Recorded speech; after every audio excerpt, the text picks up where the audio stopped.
Ang daming tao overthinker. Madaling ma-offend, madaling magalit. Kaya sabi ni Don Miguel Ruiz, 4 lang ang kailangan mong tandaan. Una, maging totoo ka sa salita mo. Huwag kang tsismoso, huwag kang two-faced.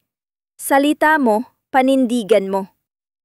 Pangalawa, huwag lahat tinitake personally. Hindi lahat tungkol sa'yo. Minsan bad trip lang talaga yung tao.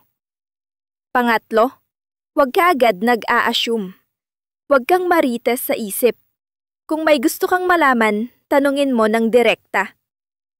Pang-apat, laging gawin mo yung best mo. Hindi kailangan perfect. Ang mahalaga, sincere. Simple lang tong 4. Pero pag ginawa mo, mas magiging kalmado ang utak mo at mas gagaan ang buhay mo.